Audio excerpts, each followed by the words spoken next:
আলহামদুলিল্লাহ। বাংলা নববর্ষ 1433। বাংলা শুভ নববর্ষ শুরু হোক পবিত্র কোরআন তেলাওয়াতের মধ্য দিয়ে।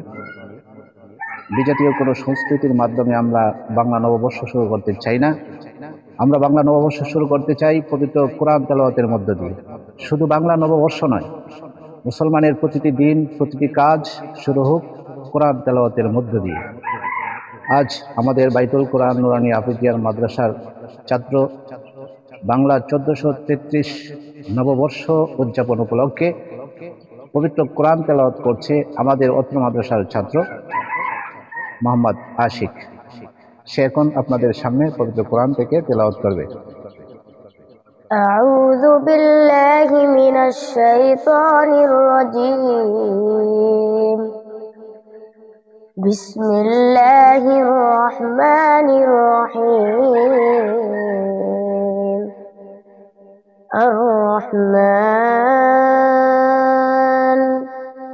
علم القرآن خلق الإنسان علمه البيان. الشمس والقمر بحسبان والنجم والشجر يسجدان. والسماء رفعها ووضع الميزان ألا تطغوا في الميزان وأقيموا الوزن بالقسط ولا تخسروا الميزان. والأرض وضعها للأنام فيها فاكهة والنخل ذات الأكمام والحب ذو العصف والريحان.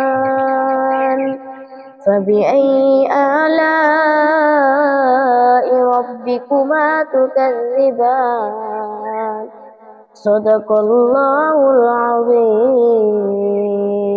মাশাআল্লাহ, অত্যন্ত চমৎকার আমরা তেলাওয়াত শুনেছি। আলহামদুলিল্লাহ। আজকের দিনটি সবার মঙ্গল হোক এবং বাংলা নববর্ষ 1433 পুরাটি বছর আল্লাহ সুবহানাহু ওয়া তাআলা বাঙালি জাতির মঙ্গল করুক, আমিন। আজকের অনুষ্ঠান এই পর্যন্তই।